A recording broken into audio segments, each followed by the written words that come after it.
오늘은 세마스쿨 16번째 강의인데요.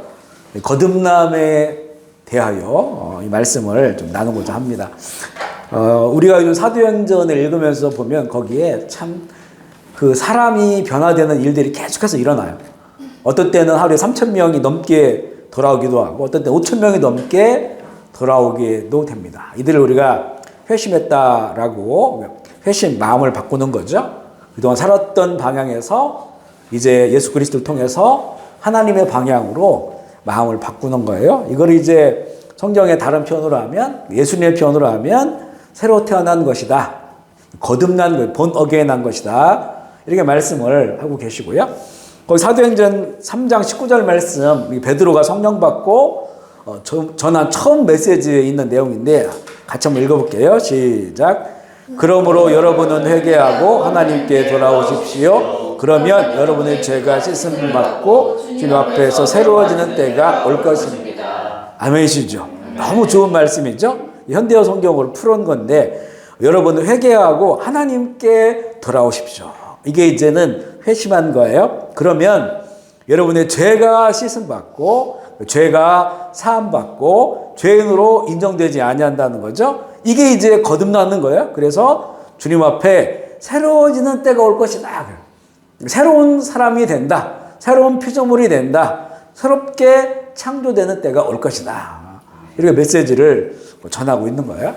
예수님께서 이 요한복음 3장에 밤중에 찾아온 그 바리새인 니고데모, 바리새인의 파의 랍비죠. 니고데모는 그냥 바리새인이 아니에요.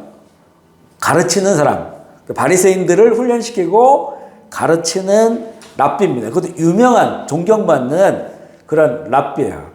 그러니까 바울도 바리새파였잖아요. 바울은 이제 청년이었고 바리새파 교육을 받은 사람입니다. 그런데 이 니고데모는 그 바리새파 교육을 시킨 사람이에요. 이름이 니고데모, 데모를 많이 했나 봐요. 예, 솔로마치. 이러지 말아야 되는데 자꾸 순간 떠오르는 게 있어가지고. 근데 이 바리새파의 랍비인데 그래서 이게 사람들 눈을 피한 거예요. 지금 바리새파와 예수님은 서로 간에 바리새파들이 예수님을 계속 비판하고 있는 상황, 예수님 모든 것들을 비판하고 있는 상황에서 이 랍비가 그들에게 존경하는 랍비가 사람들이 보는 데서 찾아올 수 없으니까 한밤중에 예수님 몰래 찾아온 거예요. 근데 이 니고데모가 예수님께 말한 건 뭐냐면 내가 왜 찾아왔는지를 그 이야기하는데 거기서 가장 중요한 이야기는 하지 않아요. 뭐라고 얘기하냐면 당신은 예수님께 그런 당신이 행하신 일들을 보니까 당신은 하늘로부터 온 사람이다. 하늘로부터 온 사람이 아닌 이상은 이런 일을 할 수가 없습니다. 이렇게만 얘기했어요. 근데 그 다음에 예수님의 말씀은 뭐냐면 너희가 물과 성경은 이 성령으로 되어 있죠. 원어로는 영입니다. 영, 스피릿. 성령은 홀리 스피릿이죠. 그런데 이 원어로는 스피릿이 영이에요. 그러니까 물과 영으로 거듭나지 아니하면 하나님 나라에 들어갈 수 없다. 하나님 나라를 볼 수 없다. 이렇게 얘기해요. 그러면 예수님은 지금 이제 니고데모가 예수님을 찾아온 이유를 알아요. 니고데모가 그걸 물어보진 않았어요. 궁금한 걸 물어보지 않았지만 그 니고데모의 말투가 뭐냐면 예수님 어떻게 해야 하나님의 나라에 우리가 들어갈 수 있습니까? 하나님 나라를 볼 수 있습니까? 근데 내가 랍비인데 선생인데 나 모르겠다. 근데 예수님 당신을 보니까 당신이 행하시는 일들이나 또 예수님은 하나님 나라 복음을 가르쳐 주셨잖아요. 예수님이 가는 곳곳마다 하나님 나라 복음을 가르쳐 주세요. 그러니까 하나님 나라에 대해서 계속 말씀하고 있거든요. 그리고 하나님 나라를 이루시기 위하여 고통받는 자들, 귀신들을 다 쫓아내는 그런 놀라운 일을 행하시는 거예요. 그래서 예수님께 와서 마음에 있는 건 뭐냐면 어떻게 그 하나님 나라에 들어갈 수 있느냐, 하나님 나라를 볼 수 있느냐라고 물어본 거예요. 그래서 예수님께서 이제는 말씀을 주시는데 우리가 이걸 다 읽어볼 수는 없는데요.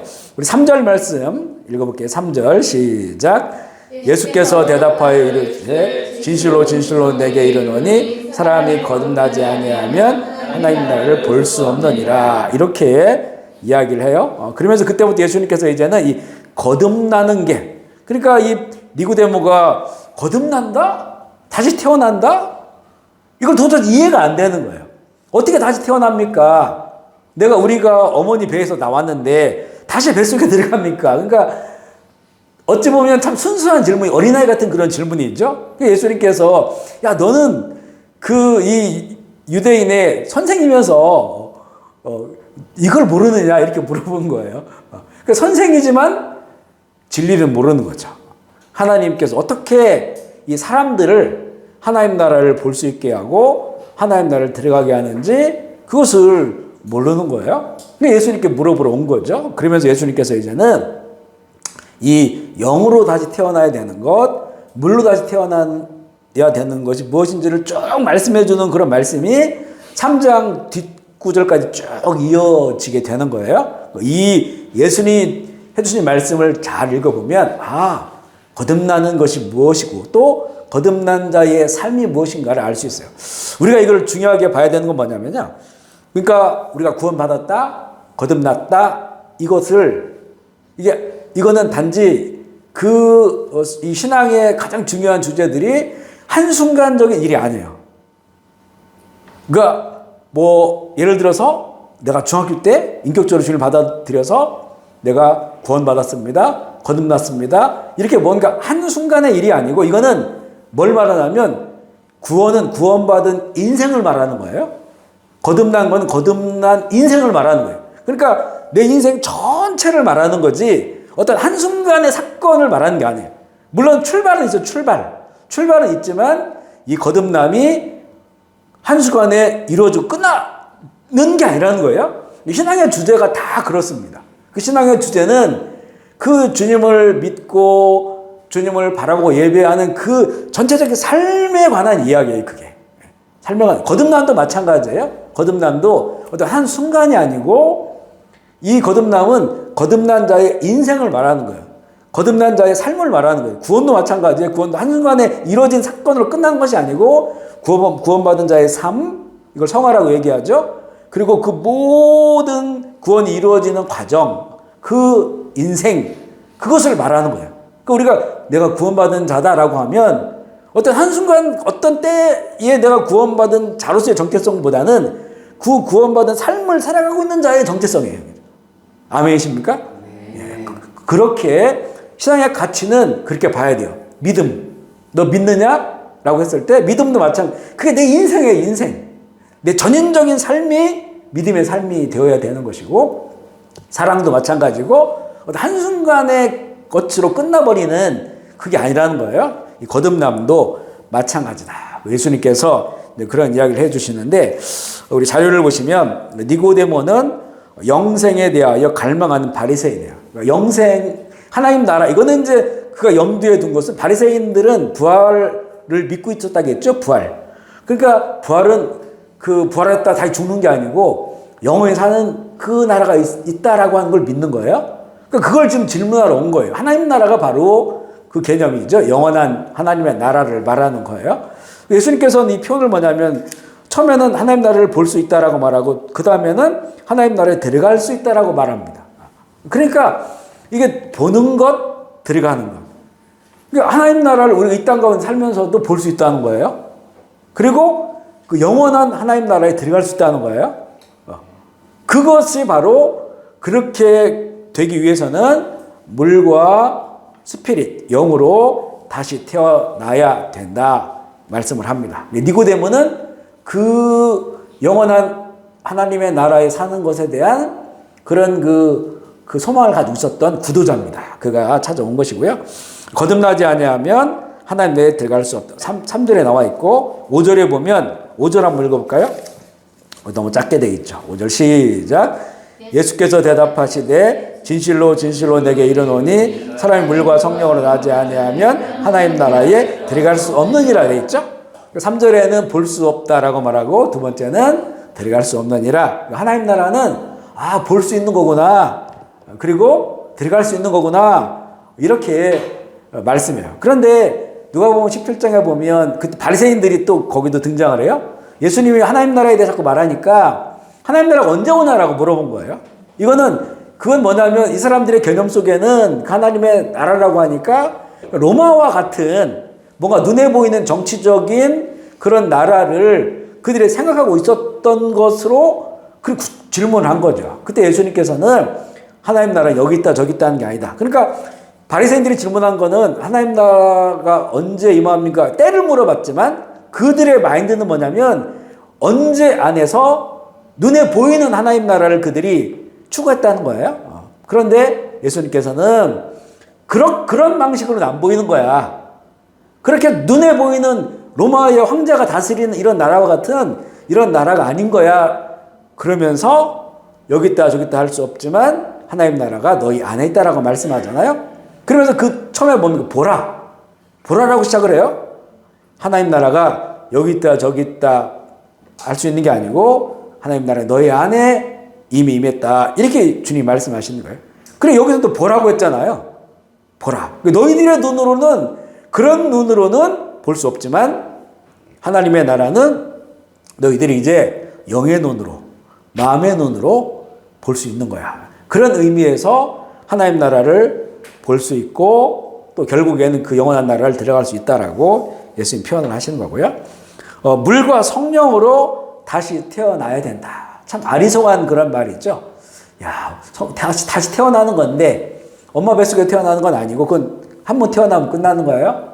그런데 물로 또 영으로 다시 태어나야만이 하나님 나라를 볼 수 있고 들어갈 수 있다. 그렇다면 이거는 선택의 주제가 아니죠. 필수한 거죠. 우리가 다 천국 가기 원하는 사람들에게는 거듭나지 않으면 안 되는 거야. 아무리 교회 다니고 아무리 목사고 직분이 있다 할지라도 거듭나지 않았으면, 태어나지 않았으면, 물과 성령으로 태어나지 않았으면 그러면 천국을 갈 수 없는 거예요. 그러면 우리가 예수 믿는 게 다 허사가 됐단 말이에요. 허사가 된다는. 그러니까 바울도 그런 얘기 하잖아요. 우리가 만약에 부활이 없다면 세상에 우리처럼 불쌍한 사람이 없다는 거죠.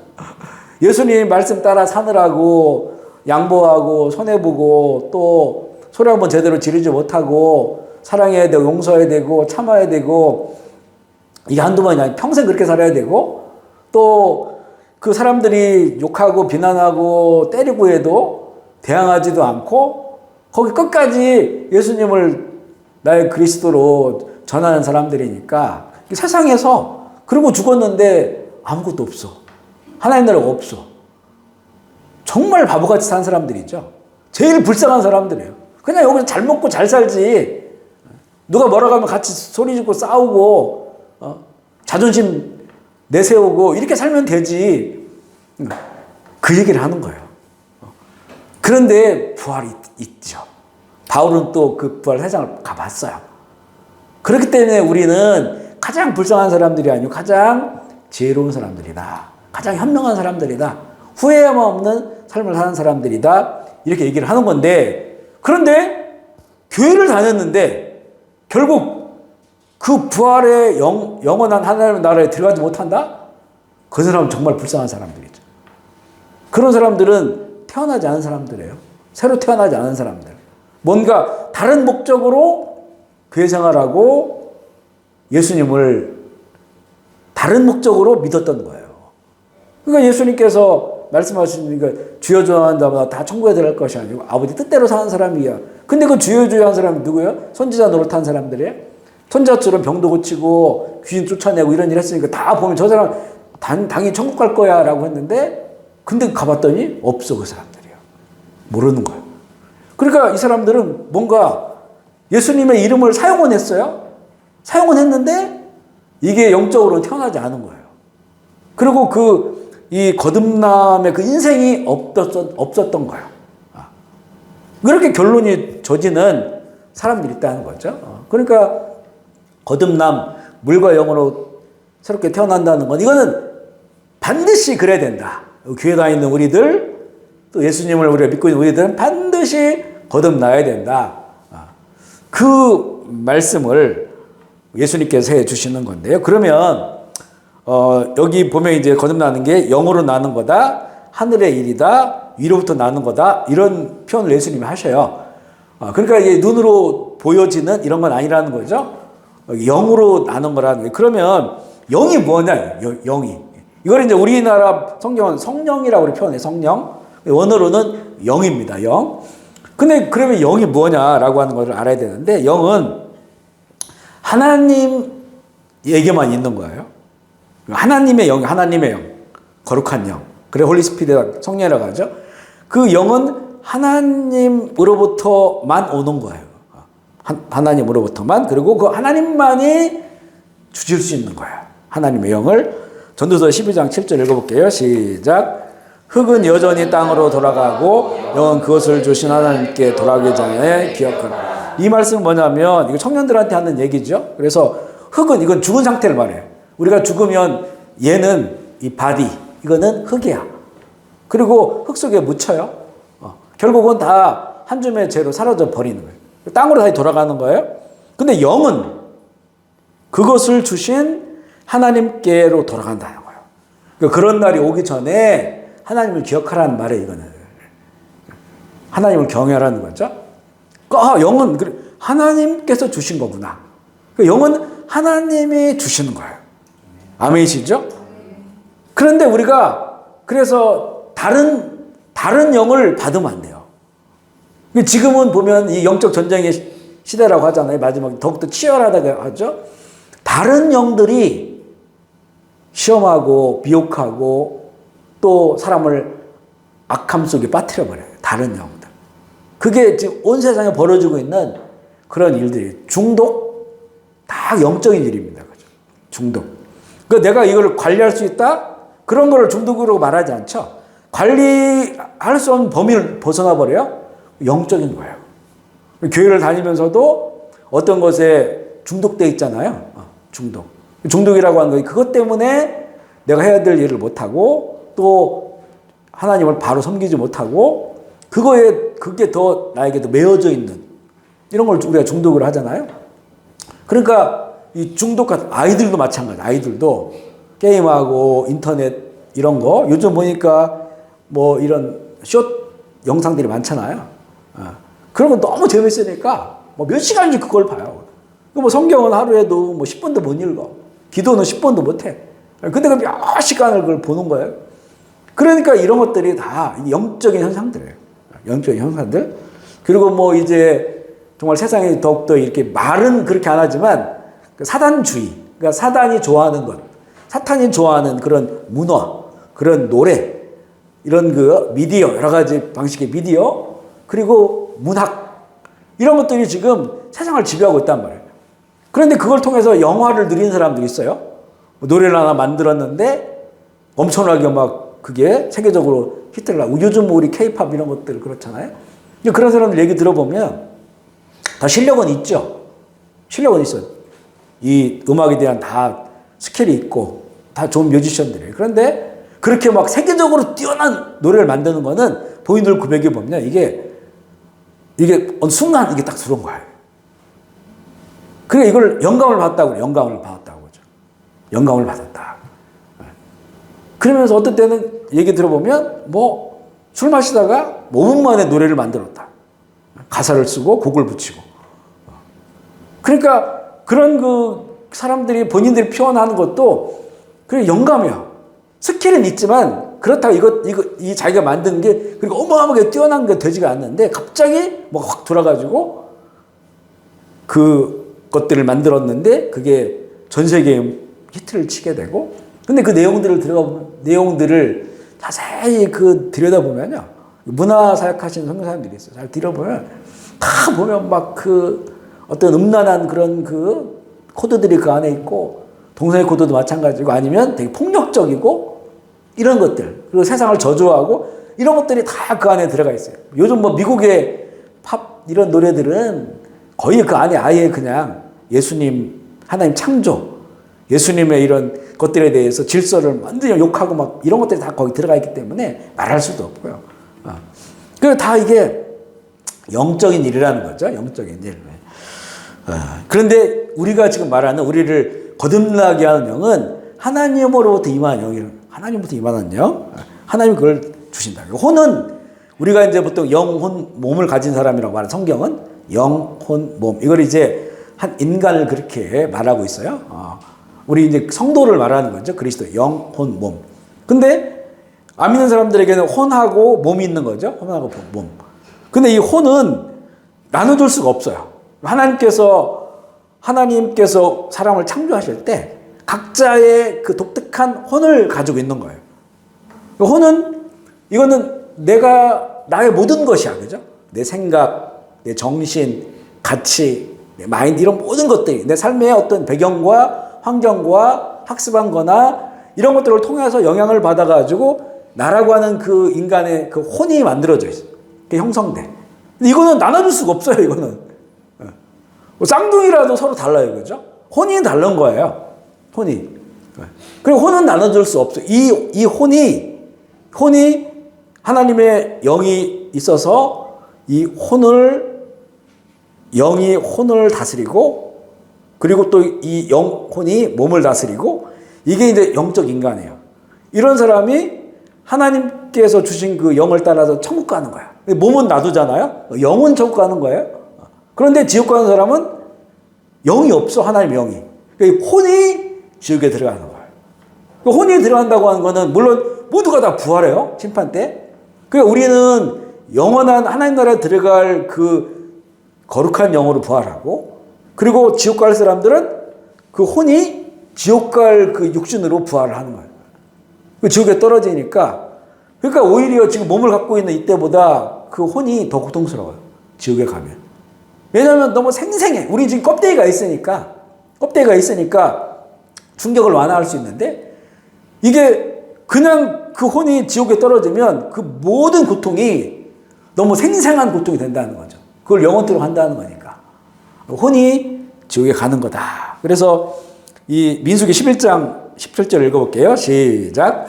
내가 강림하여 거기서 너와 말하고 내게 임한 영을 그들에게도 임하게 하리니 그들이 너와 함께 백성의 짐을 담당하고 너 혼자 담당하지 아니하리라. 이건 모세에게 하신 말씀인데, 그러니까 하나님께서 모세에게 하나님의 영을 부어주셨어요. 근데 이 영은, 어떤 영은 지혜의 영을 부어주셨어요.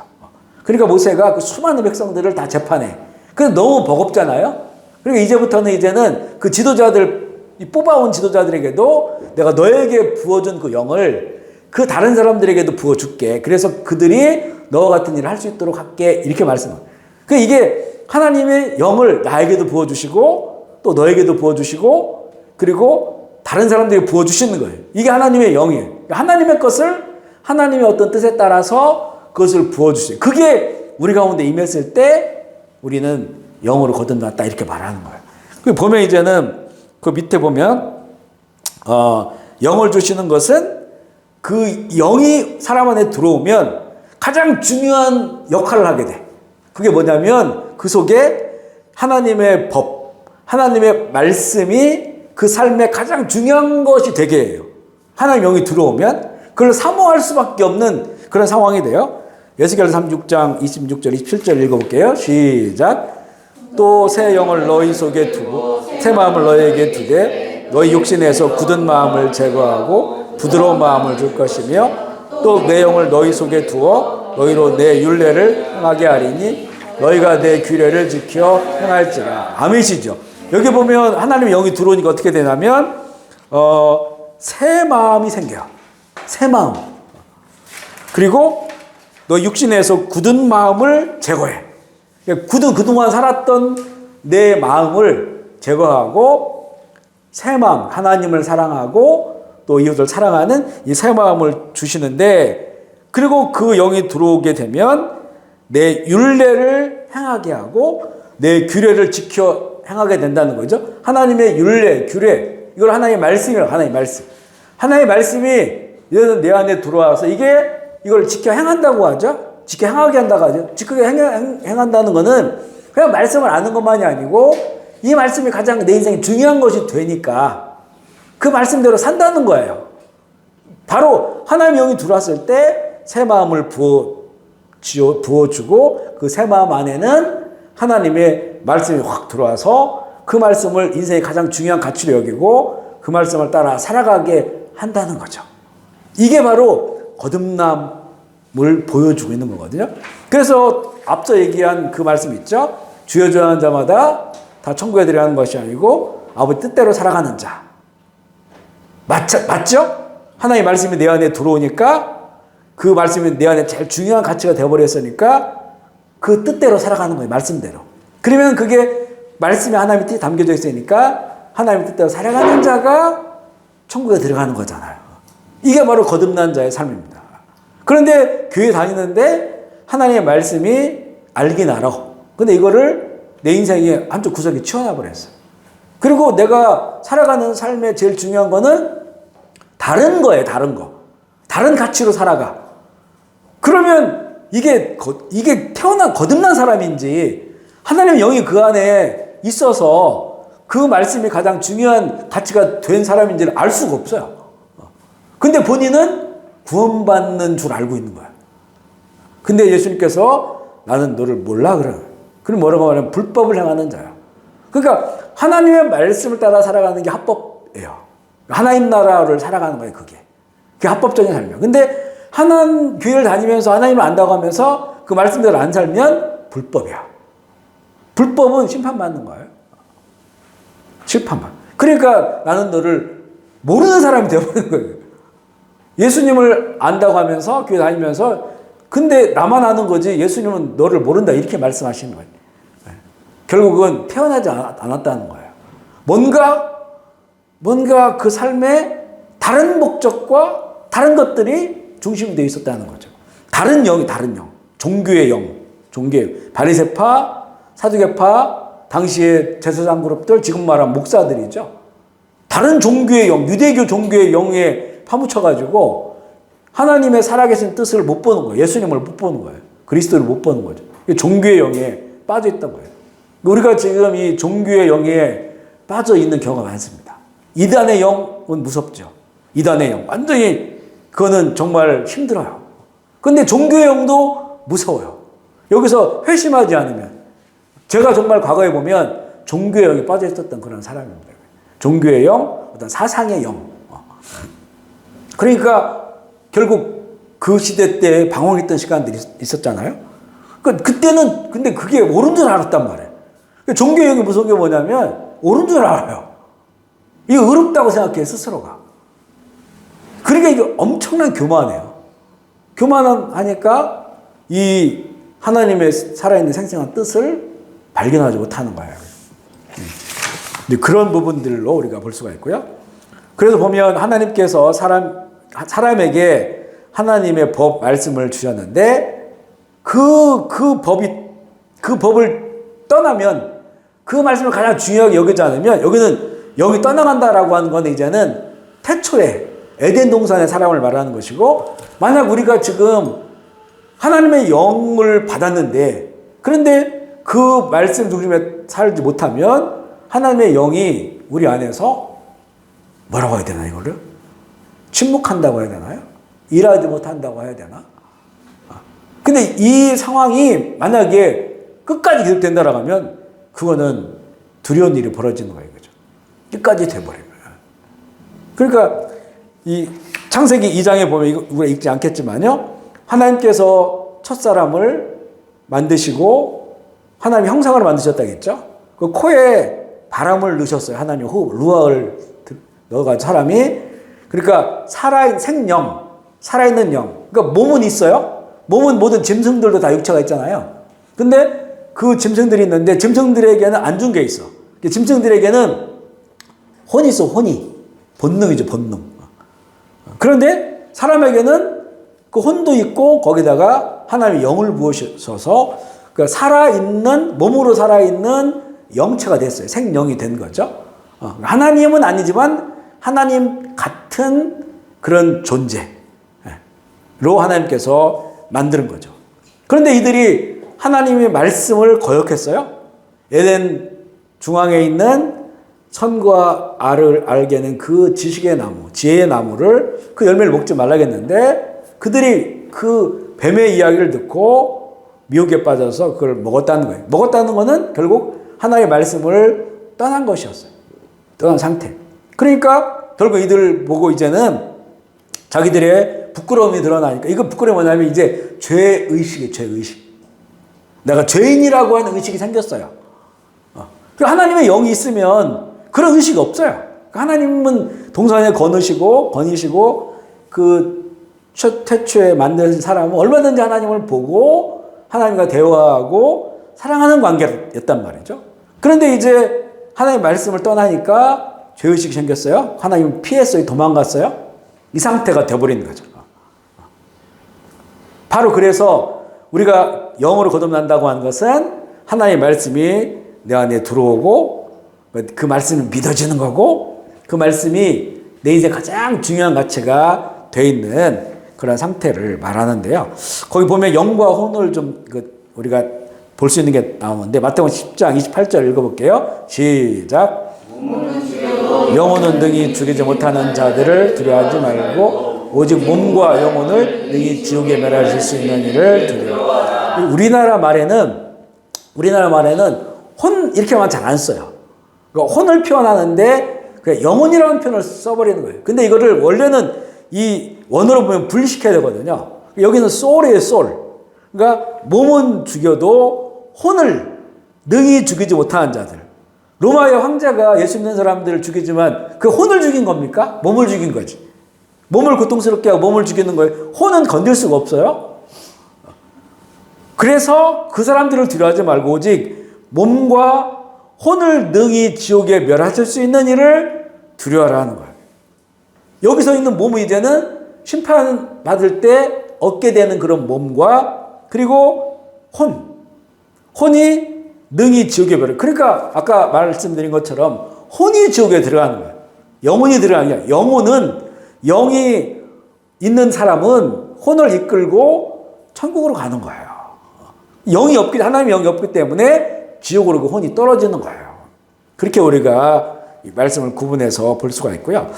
이 영의 사람은 영은 이제 하나님을 인식하고 또 하나님을 사랑하고 하나님과 관계하고 하나님의 말씀을 가장 중요하게 여기게 하는 게 영이라겠죠. 이 영이 혼을 이끌어가요.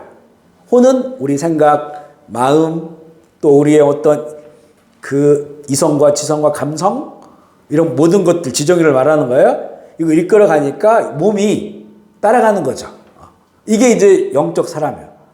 근데 교회 다니는데도 혼이 자기의 혼적인 것을 가지고 자기가 세상에서 추구하는 것, 또 배운 것, 또 거기서 바라는 것, 이것이 그 사람을 이끌어가는 사람이라면 이건 영적 사람이 아니에요. 영은 살리는 거고 육은 죽이는 거라겠죠. 그러니까 이 혼이 내 육체적인 욕망을 극대화시키기 위해서 존재한다? 그러면 이게 육의 사람. 그러니까 오히려 혼이 육에 붙어 있는 거예요. 근데 혼이 영에 붙어 있어서 이 영적인 걸 추구하면 그 영이 혼과 몸을 끌고 가요. 이런 사람들이 이제는 이 거듭난 인생을 살아가는 사람이에요. 그 사람들의 특징이 뭐냐면 하나님의 말씀을 가장 소중하게 생각하는 거예요. 그 말씀을 따라 살아가려고 하는 그런 현상들이 나타나요. 그 밑에 이제 그 얘기예요. 두 번째, 하나님의 영이 임하면 거듭나는 거죠. 세 가지가 같아요. 세 가지. 하나는 뭐냐면 첫 번째 차원이 같아진다. 여기서 말하는 차원은 이렇게 하나님의 영이 우리에게 임했으니까 하나님의 차원과 우리 같아진다는 거예요. 차원이 다르다는 거예요. 빌립보서 2장 5절 말씀 읽어볼게요. 너희 안에 이 마음을 품으라. 그리스도 예수의 마음. 자 보세요. 그러면 우리가 사람인데 그동안 우리가 거듭나기 전에는 우리 차원은 보통 사람들의 차원이에요. 3차원의 삶을 살아가고 있고 사람들이 원하는 것 나도 원하고 사람들이 기뻐하는 거 나도 기뻐하고 이렇게 살았단 말이에요. 그런데 하나님의 영이 들어왔어요. 그리고 이제는 어떻게 된 보는 시각이 마음의 눈이 하나님의 눈으로 보게 돼요. 하나님의 마음으로 보게 돼요. 그리고 우리 마음이 하나님의 아들인 예수님을 담게 돼요. 그러니까 하나님의 말씀을 따라 살아가면 예수님의 마음을 갖게 돼요. 이거 기가 막히죠? 그분 하나님의 아들인데 그래서 우리들에게 뭐라고 얘기하면 너희가 하나님의 자녀라고 말하는 거예요. 예수님도 하나님의 아들이에요. 독생자. 근데 우리도 하나님의 영이 우리에게 들어오고 양자의 영이라고 하죠. 그 영이 들어오니까 우리도 예수님의 마음을 갖고 예수님처럼 생각하게 되고 예수님처럼 바라보게 되고 그 마음을 가져. 그러니까 차원이 달라졌어. 세상에 살지만 3차원적 삶을 사는 것이 아니고 이제는 하나님의 차원, 무차원적인 그 삶을 사는 거, 차원이 같아진다는 거예요. 그래서 우리가 그런 거 있어요. 보면 예수님 믿기 전에는 이렇게 뭐랄까 이렇게 좀 바닥에서 사는 거예요. 바닥. 치고받고 하는 걸 바닥에서. 경쟁 관계. 그리고 다른 사람을 내가 이겨야 되고 이런 거 잘. 근데 이제 이 거듭나서 주의 마음을 갖게 되니까 나중에 이게 위에서 있는 듯한 느낌이 들어요. 위에서. 그러니까 이렇게 하면 안 되는데 이렇게 하면 분명히 이런 결과가 나타나. 이게 다 눈으로 보여요. 그러니까 뭐 이렇게 사람들과의 반응이라든가 이런 거 보면요. 그렇게 하면 고통스러울 텐데. 지금은 당장은 좋을 것 같지만 속 시원한 것 같지만 저렇게 하면 깨지는데.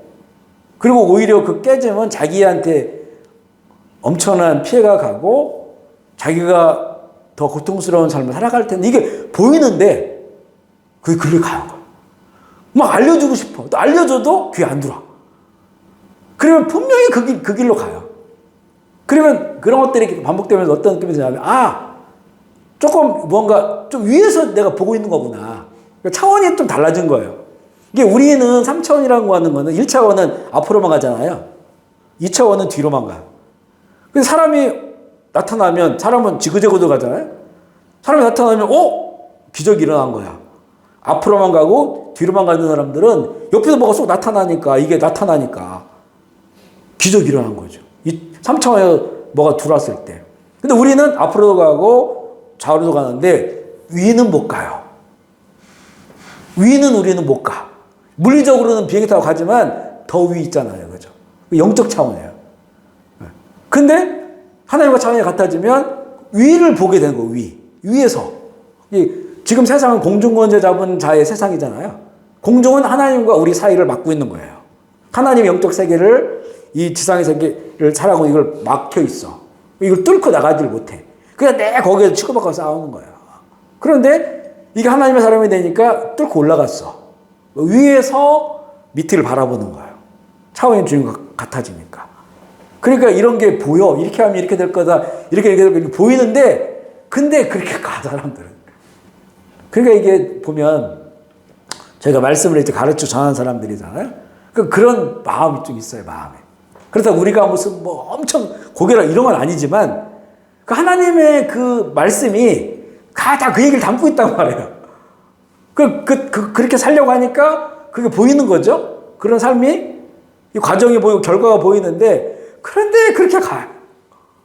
여러 가지 핑계대고 이유대고 합리화를 시켜가지고 그 길 가니까 결국 거기는 행복하질 않아요. 자기가 더 힘들어. 그때는 내가 좀 더 참고 인내하고 더 사랑해주고 고개를 숙이고 자존심을 내려놓고 힘들 것 같잖아요. 근데 그게 첫 뒤에서 보면 그게 훨씬 더 행복한 거거든요. 사도 바울이 우리가 제일 불쌍한 사람 같지? 아니야. 가장 행복한 사람들이 이렇게 말하는 것과 마찬가지예요. 그래서 우리가 이걸 조금 이렇게 차원을 하나님의 그런 차원으로 봐야 된다. 거듭나면 차원이 같아지는 거고요. 두 번째는 질서가 같아진다. 요한복음 15장 7절 시작. 너희가 내 안에 거하고 내 말이 너희 안에 거하면 거하라. 그리하면 이루리라. 그러니까 앞서도 말한 것처럼 거듭나면 말씀이 가장 중요하다겠죠. 그 예수님이 주신 그 모든 하나님 나라에 대한 말씀이 내 마음 안에 이제는 거하게 돼요. 그러면 그 질서라고 하는 거는 누가 다스리냐라는 거거든요. 질서는. 이게 성경에서 말하는 질서는 왕권, 주재권이라고 주재권. 그 왕권 밑에 있는 것이 질서예요. 근데 내가 제일 위에 있으면 이거는 질서가 안 잡혀. 왜냐하면 나는 뭔가 인생에 내가 주관자가 아니기 때문에. 내가 창조자가 아니에요. 내가 인생을 주관할 수 있는 사람이 아니야. 근데 내가 내 인생을 주관하고 있는 거예요. 그러니 이럴 때는 이렇고 저럴 때는 저렇고 날마다 바뀌어요. 혼란해. 이 질서는 엉망이에요. 엉망 사실은. 질서가 없어요. 근데 이제 하나님의 영이 들어오니까 질서가 확 세워지는, 하나님이 예수님이 나의 왕이셔. 그분의 왕은 그분의 말씀으로 다스리잖아요. 여기 보면 지금 로마라는 나라가 없잖아요. 왜냐하면 로마 황제가 없으니까 로마라는 나라가 없는 거예요. 지금 로마 황제가 있으면 로마라는 나라가 세상에 있겠죠. 지금은 로마는 그냥 이탈리아의 한 도시예요, 도시. 근데 하나님의 나라 있어요. 왜냐하면 하나님께서 다스리시고 하나님의 그 말씀을 가장 중요하게 여기고 사는 사람들이 있으니까. 아멘이죠. 그 하나님 나라 여기 있는 겁니다. 근데 로마는 없어졌어요. 로마 황제가 없어요. 왕이 없어요. 마찬가지예요. 그러니까 이제 내가 하나님의 영이 나에게 들어오니까 하나님이 나의 왕이야. 예수 그리스도가 그 우리를 다스리시는 분이에요. 그리고 나는 그 밑에 있으니까 거기에 질서가 확 잡혀 있는 거예요. 그 질서 같아요. 그 이제는 혼란하지 않고 방황하지 않아요. 질서가 없다고 하는 건 뭐냐면, 그러니까 그 자기가 자기 멋대로 어떤 기준을 가지고 살아가는 거야. 기준을. 그래서 예를 들어서 이런 자가 있어요.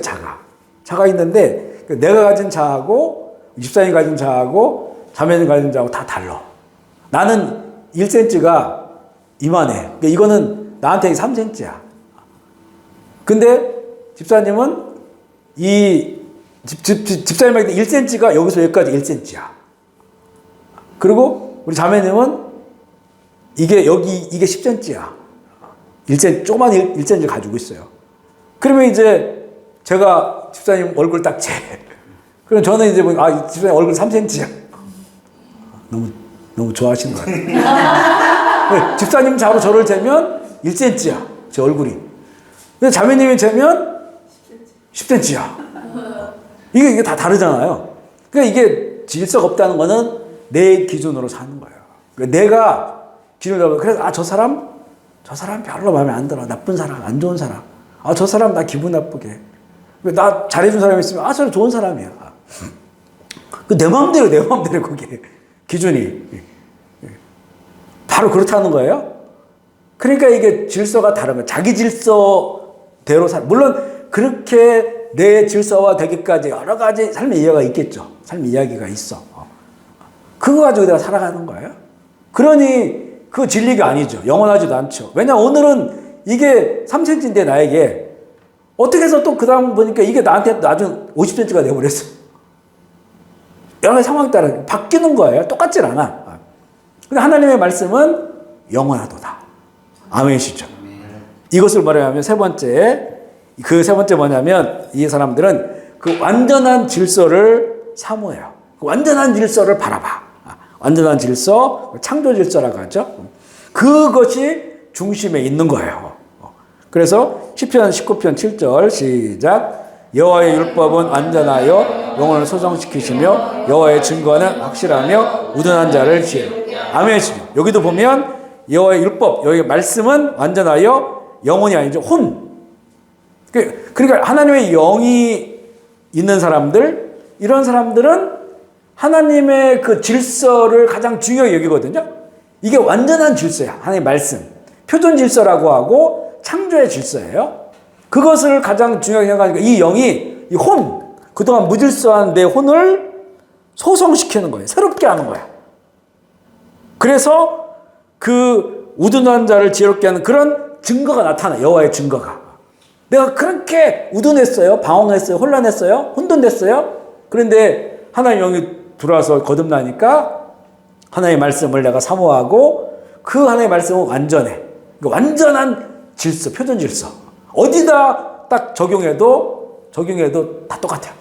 그러니까 과거에는 나쁜 사람, 더 나쁜 사람, 악한 사람, 나 잘해주는 거 좀 좋은 사람이었는데 지금은 다 사랑스러운 사람이야. 다 좋은 사람이야. 내가 그 사람들 위해 기도해. 물론 육체적으로는 나를 아프게 했어요. 내 마음 상하게 했어요. 그렇지만 이 표준 질서로 보니까, 절대 질서로 보니까 그 사람 하나님의 자녀야. 예수님이 저 사람을 위해서도 죽으셨어. 성경에 나오잖아요. 야, 그 형제, 네가 싫어하고 미워하는 그 형제, 못됐다고 형제, 그 형제 위해서 주님이 죽으셨잖아. 너를 위해서 죽었고 그 형제를 죽었잖아. 똑같잖아요. 이게 자가 흐트러지질 않아. 이 사람 갖다 대도 저 사람 갖다 대도. 그래서 그 사람 위해서 기도하고 그 사람 위해 사랑하고 그 사람이 희생할 수 있고 그 사람 더 잘 되길 좋아하고 그런 마음을 갖는 거예요. 제가 이번 한국에 갔는데 내 친구들이 다 목사들이잖아요. 다 목사들이야 친구들이. 근데 하여튼 어쨌든 간에 이 어떤 친구 하나가 이렇게 어떤 얘기하다 일본 얘기가 나왔어. 일본. 근데 그 분노하는 거 일본에 대해서. 일본 사람이 뭐 그 친구한테 뭐 나쁘게 한 적이 없는데 뭐 이게 보통 이제 우리나라 정치가 다 안 좋아하잖아요. 감정이 있어요. 근데 약간 더한 것 같아요. 더한 것 같아요. 여러 가지 얘기를 하는데. 근데 그런 마음이 들더라고요. 오늘 하는 말씀이죠. 주님께서도 그날을 그렇게 생각할까? 하나님께서도 일본을 그렇게 싫어하실까? 하나님께서도 일본을 그렇게 감정을 가지고 있을까? 물론 바벨론이 이스라엘을 멸망시켰잖아요. 근데 하나님께서 바벨론을 도구로 썼어. 이스라엘이 원체 타락해가지고 우상숭배해서. 그런데 또 나중에 바벨론의 이 악에 대해서 하나님이 심판하고 나라가 없어져 버려요. 그러니까 만약에 일본이 우리 민족에게 나쁜 짓을 했어요. 끔찍한 일을 저질렀어요. 그런데 이 성경적 관점으로 보면 우리 민족은 너무 오랫동안 우상숭배했어요. 이 고려시대 500년 불교, 조선시대 때 6.25, 조상신 숭배하고 귀신 숭배하고 이런 나라였어요. 그리고 그 말기에는 너무나 이 왕정이 타락해가지고 매관매직 그런 일 많았어요. 어느 뭐 도에 관찰상가 보러 갔는데 다른 사람이 와 있어. 그러니까 여기서 돈 받고 보내고 여기서 돈 받고 보내가지고 서로 내가 임명장 가지고 왔는데 그러니까 돈 주고 다 그걸 팔아먹어버린 거예요. 그죠? 이런 일들이 우리나라에 있었고 정말 나라를 지킬 수 없을 만한 그런 상태가 되었다는 거예요. 물론 그 안에 우리에게 백의민족 선하고 좋은 것도 있죠. 근데 우리를 지키기 너무 힘이 없었고 하나님 보시기에 이게 선한 것이 아니었죠. 그죠? 그래서 일본이 우리를 침략했어요. 나라를 빼앗겨버렸단 말이죠. 잔인하게 우리를 했단 말이에요. 그거에 대한 징계 하나님이 또 그날을 하셔요. 히로시마하고 원자폭탄 터져가지고 수십만이 그냥 타버리고 아픈 거 가장 있죠. 물론 그들이 끝까지 그 중심부가 그걸 정말 회개하지 않으면 힘들 거예요. 그죠? 그런데 보세요. 그들이 그것을 어떻게 회개할까요? 우리가 그들 미워한다고 증오한다고 회개할까요? 그들이 복음만 해야 될 거예요. 복음만. 근데 예수님을 만나야 우리가 잘못했구나. 그리고 그런 그 일본의 그 사람들이요. 저희도 이제 큰 형님이 저희 동서 큰 형, 셋째 형님 일본 분이고. 그래 다 아는 그분들은 그런 거 몰라요. 관심도 없어요. 그냥 선하게 살아가는 사람들이에요. 질서 지키고 또 마음 착하고 깨끗하고 그런 사람들이거든요. 정치가 그런 거죠. 정치가. 그런데 우리는 당연히 그걸 미워하는 걸 당연하게 여겨. 우리 성경에 미워하는 걸 당연히 여기에 될 대상이 있습니까?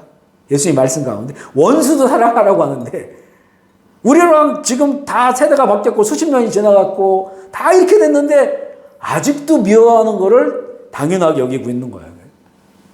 그러니까 이게 보면 계속 우리는 뭔가 그 감정의 이 질서를 가지고 자를 가지고 거기를 들이대는 거예요. 그래서 우리 거듭난 그리스도인들은 그렇게 하면 안 되죠. 그날을 축복해야 됩니다. 그 나라를 축복하고 그 나라를 사랑하고 그 나라를 위해 기도해야 돼요. 그래야 정말 우리가 원하는 그 나라가 돼요. 그들도 깨닫게 되는 거죠. 그리고 일본의 크리스찬들이 십자가 짊어지고 우리나라 와가지고 한반도를 횡단하면서 막 회개하며 걷고 이런 게 한두 번이 아니었거든요. 수도 없이 했어요. 그 사람들은. 일본의 크리스찬들이. 그 크리스찬들이 예수 믿어야 되는 거죠. 예수 믿으려면 우리가 사랑하는 마음으로 복음을 전해야 되는 거 아니겠어요? 전에 그 러브스마타라고 하는 온누리교회에서 일본을 각 현마다 방문하면서 우리나라 유명한 가수들 찬양하고 복음 전하는 게 있거든요. 근데 하영조 목사님 살아계실 때 이렇게 이제 그날 말씀을 하는데 그때 그 통역도 이제 제일 교포고 그분이 통역을 하시는데 그 얘기를 하신 거예요. 우리가 당신들 앞에 회개한다. 우리가 잘못했다. 우리는 당신들을 미워하는 걸 당연히 여기고 있었다. 그거에 대해서는 말씀으로 보질 않았다는 거예요. 당연히 일본을 싫어하고 미워하는 게 당연한 거라고 여겼다는 거예요. 이것을 회개합니다. 그러니까 통역을 못해요. 너무 울어가지고 통역이 너무너무 펑펑 울어서 그 말은 통역을 못하는데, 근데 평소에 그 러브 소나타를 하면 그 수천 명이 와 앉아 있거든요. 그런데도 자기가 예수님께서 써낸 사람들은 뭐 12명, 10명 이렇게 일본 사람들을 믿겠다 하면 믿는 거예요. 그분들은. 근데 그날은 몇십 명 나왔어요. 이번에는 보니까 정말 일본에도 그 러브 소나타를 계속 하고 있는데 요즘은 많이 회심하더라고요. 많이. 어떨 때는 100 몇십 명씩 이렇게 돌아오고 이런 분들이 있어요. 그러니까 이게 우리 그 질서, 그러니까 완전한 하나님의 질서, 그 자를 가지고 봐야 되는데 그렇지 못한 거예요. 그러니까 우리 그리스도인들이 그런 부분에 있어서 내가 정말 거듭난 사람이라고 한다면 거듭난 사람이 어떤 사람인지 잘 몰라. 그냥 구원 받고 살아가. 앞서 얘기했죠. 이 거듭남은 믿는 자 인생이라고. 인생. 그 인생이 하나의 말씀에 잡혀 있어야 되는 거예요. 그 말씀을 가장 중요하게 생각하는 거예요. 그러니까 이제는 그렇게 우리를 힘들게 했던 사람들 모두가 다 하나님의 말씀으로 주님의 눈으로 주님의 마음으로 바라보는 거예요. 그러니까 그분들이 이제는 사랑스러운 거예요. 그 영혼을 위해서 기도하는 거예요. 만약 그런 마음이 없잖아요. 그러면 그 영혼을 사랑하게 해달라고 기도해야 돼요. 그 기도하는 사람이 거듭난 사람이에요. 아멘이시죠? 내가 진짜 내 마음으로 인격적으로 용서 못하는 사람도 있거든요. 안 되거든요, 그거. 그러면 그 마음 그대로 내 마음이야 품지 말고 그 사람을 내가 용서할 수 있도록 사랑할 수 있도록 하게 해달라고 기도하는 사람이 거듭난 사람이에요. 그러면 하나님께서 힘을 주셔요. 그 말씀이 말씀되게 해주신단 말이에요. 아멘이시죠? 바로 그것을 이야기하고 있어요. 그래서 이 완전한 질서, 창조 질서 중심으로 살아간다는 거죠. 그 예수님께서 이 말씀을 하실 때, 다시 태어난다라고 말씀하셨잖아요. 그것을 이제 우리가 영적으로 태어나는 것을 그렇게 말씀을 하셨어요. 그렇다면 예수님의 머릿속에는 엄마 뱃속에서 자녀가 그 새로운 생명이 태어나는 것을 염두에 둔 거예요. 그러니까 다시 태어나는 과정이 이 영적인 거듭나는 것과 같다는 거죠. 유사성이 있다는 거예요. 그러면 이 생명이 태어나는 과정이 어떻게 되느냐, 이걸 볼 수가 있는데요. 보면, 이 남자와 여자가 서로 만나요. 근데 세상에 수도 없는 남자가 있고 수도 없는 여자가 있어요. 그 이 남성에게는 씨앗이 있어요, 씨. 그리고 여성에게는 그 씨를 받아서 잉태시키는 그런 것이 주어졌어요. 그런데 이 남성에게는 그 씨앗에는 메시지가 있어요, 메시지. 생명의 메시지가 거기 있어요. 그런데 이게 그냥 태어나는 게 아니잖아요. 그냥 한 여자가 있었다라고 해서 태어나는 게 아니잖아요. 그죠? 이 남자와 여자가 특별한 만남을 가져야 되는 거예요. 그걸 우리는 이제는 그걸 우리 세상에서도 사랑이라고 말하죠. 사랑. 우리 아이들한테 얘기할 때 엄마 나 어떻게 태어났어라고 물어보면 아빠와 엄마가 서로 사랑해서 태어나 이렇게 얘기하잖아요. 그러니까 사랑이라고 하는 건 특별함. 수많은 남자들이 있고 수많은 여자들이 있지만 사랑이라고 하는 특별한 그런 만남을 통해서 남성 안에 있었던 그 생명의 메시지가 여성 안에 들어오게 되고 그걸 통해서 새 생명이 탄생하는 거예요. 이게 마찬가지입니다. 우리가 거듭난다고 하는 것은 특별한 만남이 필요해요. 누구냐? 생명의 메시지를 가지신 분 예수님이죠. 수많은 사람들이 있지만 그 특별한 만남이 없는 사람이 너무나 많아요. 그러나 우리는 예수님을 만났어요. 그것을 예수님을 믿는다라고 표현하죠. 그렇게 믿을 때 주님 안에 있는 생명이 우리 가운데 들어와요. 생명의 메시지야. 그게 들어와요. 그러니까 메시지, 말씀이 들어오는 거예요. 사실은 예수님도 말씀이 육신이 되어 오신 분이라고 했죠. 그 주님이 우리 안에 들어오는 거예요. 그래서 이제는 우리는 그 예수를 믿게 되었을 때, 믿을 때 하나님의 영이 우리 가운데 오시는 거잖아요. 믿음으로만 가능하죠. 그래서 우리가 믿음으로 구원받는다라는 거예요. 믿음으로 구원받는다. 그런 통해서 그래서 이제는 어떻게 되냐면 이 쭉 니고데모와 말씀 가운데 뒤로 이제 점점 넘어가다 보면 믿음에 관한 얘기가 나와요.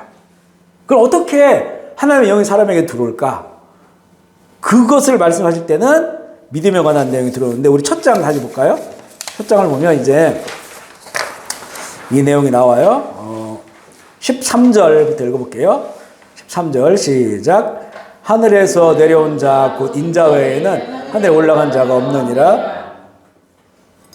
계속 읽을게요. 모세가 시작. 모세가 광야에서 뱀을 든 것 같이 인자도 들려야 하리니 이는 그를 믿는 자마다 영생을 얻게 하려 하시느니라. 하나님이 세상을 이처럼 사랑하사 독생자를 주셨으니 이는 그를 믿는 자마다 멸망하지 않고 영생을 얻게 하려. 여기까지요. 그럼 예수님께서 지금 거듭남에 대해 말씀하시잖아요. 영으로 태어나야 된다라고 말씀하시면서 이제 쭉 얘기를 해주시는데 그러면 영으로 어떻게 영으로 태어나냐라고 했을 때 인자가 하늘에서 온 인자가 예수님이 높이 들리게 될 때가 있다. 그것을 비유로 어떻게 말씀하셨냐면 구약에 보면 모세 시대 때 뱀을 높이 든 적이 있다. 이 얘기가 뭐냐면 민수기 사건이죠. 이스라엘이 하나님을 거역했어요. 심각하게. 근데 갑자기 불뱀이 사막에서 불뱀이 여기저기서 쏟아져 나와버렸어요. 이 불뱀은 물리면 이거는 금방 죽는 거예요. 강한 독성을 가진 불뱀이에요. 그러니까 딱 물린 자들은 독이 몸에 퍼져나가요. 그러니까 막 아수라장이 됐겠죠? 그 몇백만 있는 진영에 사방에 불뱀이 나와가지고 그걸 물고 다니니까 아수라장이 됐고 저기서 이제는 쓰러져서 죽어가는 사람들이 있어요. 그때 모세가 탄원했을 때 하나님께서 저 불뱀과 같은 것을 구리로 만들어라. 구리뱀. 그것을 장대에 달아서 높이 올려라. 그러니 이게 얼마나 높겠어요. 그 수백만이 다 봐야 되니까. 그리고 그 장대를 높이 올리면서 그분들은 아마 소리를 질렀을 거예요. 사방을 향해서. 저걸 보라는 거예요. 저 장대 끝에 있는 고개를 지금 다 사람들이 쓰러져가 있잖아요. 쓰러져가 있는 사람들인데 그들에게 고개를 들고 저 장대에 달려있는 뱀을 보라는 거예요. 그런데 이게 지금 독이 몸에 퍼져서 고름이 뚝뚝 떨어지고 살이 시커멓게 타고 있고 이런 속에서 저 장대를 바라보는 것과 무슨 상관이 있습니까? 이성적으로, 지성적으로, 의학적으로, 과학적으로 아무 상관이 없잖아요. 그 연관이 아무 연관이 없잖아요. 그게 누가 뭐 손 만지는 것도 아니고 어디 만지라는 것도 아니고 그냥 고개를 들어 보라는 거예요. 그 얘기를 예수님 하시면서 예수님께서 그렇게 높이 들리게 됐을 때 그때 하시면서 이제 하나님이 세상을 이처럼 사랑하사 독생자를 주셨으니 저를 믿는 자마다 멸망치 않고 영생을 얻게 하렵니다. 뭐라는 거예요? 믿으라는 거잖아요. 그 말씀을 믿으라는 거예요. 그러니까 지금 하나님께 모세에게 말씀했고 모세가 지금 막 소리치고 있는 그 말을 듣는 사람들, 죽어가면 듣는 사람들이 그걸 믿고 고개를 들면 이상한 일이 벌어진다는 거죠. 신비한 일이 벌어진다는 거예요. 그러면 갑자기 독이 다 빠져나가 정상적으로 되는 거예요. 살게 됐다는 거죠. 그 얘기를 하는 거예요. 그죠?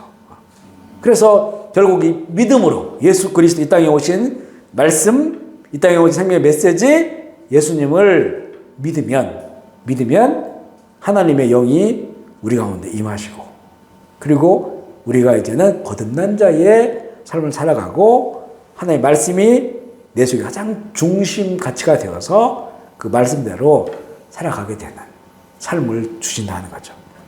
자, 이게 영적 역사예요. 그러면 물과 영이잖아. 이거는 서로 붙어 있는 거예요. 붙어 있는 거. 물은 뭐냐, 물은 우리가 물 하면 가장 먼저 떠오르는 것이 세례, 침례를 생각해요. 침례. 우리는 이제 약식으로 세례를 주죠. 뭐 강 이런 데 갈 수가 없으니까. 근데 원래는 이게 침례죠. 홍해 바다가 갈라지고 이스라엘 백성이 지나가는 거를 신약에서는 그게 이들이 침례 받은 거다. 왜냐면 물 사이에 지나갔으니까.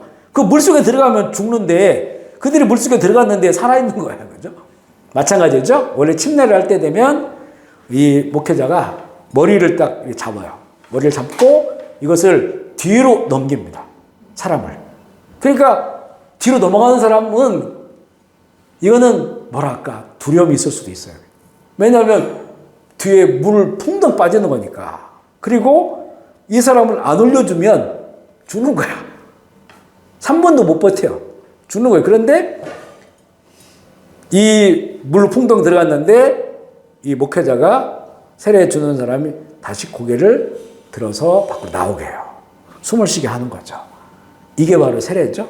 내가 이제까지 살았던 것, 죄인으로 살았던 것, 내 마음대로 살았던 것, 이제는 내가 예수님을 믿으면서 이거 난 죽었습니다. 그런 나는. 그리고 이제 예수님 부활하심을 내가 믿고 나도 영생 소망 갖고 살아납니다. 살아난 거예요. 이게 바로 물의 사건이죠. 이 물의 사건은 예수 그리스도를 믿는 앞서 얘기한 영적 사건을 내가 인정하고 고백하는 물의 사건이에요.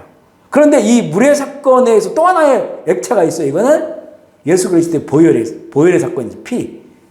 보배로운 피, 보혈의 사건이에요. 예수님을 믿는다고 하는 것은 예수님 믿을 가장 중요한 것. 죄에서의 구원이죠. 죄에서의 구원. 그 죄에서의 구원은 예수 그리스도의 모든 피값이 그 피가 뿌려진 즉 사함을 받느니라. 예수님의 그 피값은 생명의 값이에요. 그 피가 나의 모든 죄의 값을 대신했다고 하는 것을 내가 믿는 거예요. 그게 바로 액체죠, 액체. 그래서 그 믿음 안에는 바로 이 물의 사건 그리고 피의 사건이 그 안에 있는 거예요. 그래서 우리 그 성경에 보면 우리 3페이지 보면요.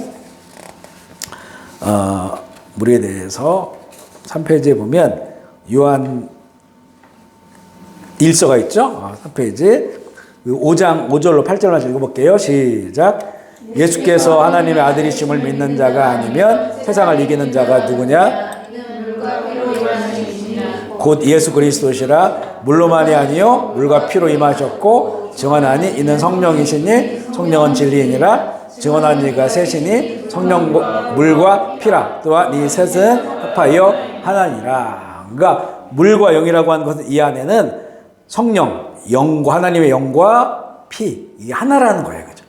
이 사건을 통해서 우리가 거듭나는 것이다 말씀합니다. 그래서 이 물은 예수 그리스도의 보혈의 능력, 죄사함의 능력과 함께 또 내가 옛사람이 죽고 살아남에 대한 믿음의 그 고백의 사건을 바로 이 물의 사건으로 이야기하고 있는 것입니다. 그리고 이것은 하나님의 영과 하나의 하나. 이것이 내가 거듭난 사람이라고 하는 것을 증거하는 거예요. 성령과 물과 피는 우리를 하나님의 사람으로 증거하는데 그것은 하나이다라고 요한 1서는 이야기를 하고 있습니다.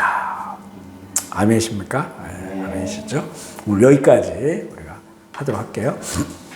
이 거듭남에 대해서 우리는 번어게인 거듭남을 많이 이야기하지만 실제 이거 어떤 상태인지 어떤 상황인지 우리가 잘 모르는 경우도 있거든요.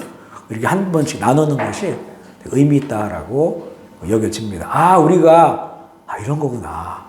우리 그렇게 사는구나. 오늘은 나누지 않았지만 그래서 이제 죄에 대해서도 내가 거듭난 자라고 선포해야 돼요. 죄에 대해서. 그래 거듭난 자는 죄에 대해서 선포할 수 있는 능력이 있고 선포했을 때 또한 그 능력이 나타납니다. 또 새로운 피조물이라는 거거든요. 내가 새로워졌다는 거는 과거에 한번 새로워진 걸 말하는 게 아니고 계속해서 새로워지는 걸 말하는 겁니다. 왜? 하나님의 영이 늘 새로우니까. 하나님의 영 안에서 내가 새로운 사람이라고 내가 여길 때, 그렇게 믿을 때, 이게 말씀이 주어진 거니까 우리에게 그걸 믿을 때, 우리는 새로운 사람으로서의 그런 능력과 권리를 가지고 살아갈 수 있는 거예요. 그래서 우리가 죄를 이길 수 있는 것이고, 하나님께도 가까이 나갈 수 있는 그런 힘이 우리 가운데 있어요. 그러니까 우리는 누구인가? 거듭난 자는 누구인가? 이거에 대해 알아야 된다는 거죠. 그래야만 그걸 가지고 선포할 수 있는 것이고, 선포할 때 그 역사가 나타나는 거예요. 그래서 진정한 거듭난 자의 삶으로 구원을 이루는 자의 삶으로 살아갈 수 있게 된다. 아멘이시죠? 네, 아멘. 우리 그럼 제가 먼저 마무리 기도하고 하나님 아버지 감사합니다. 오늘 이렇게 은혜 베풀어 주시고 또 거듭남에 대해서 나누게 하시니 감사합니다.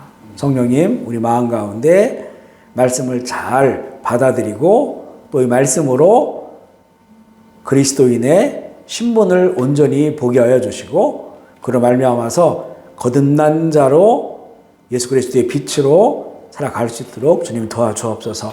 거듭난 자는 하나님과 같은 차원에서 그리고 하나님의 그런 질서 안에서 살아감을 배웠습니다.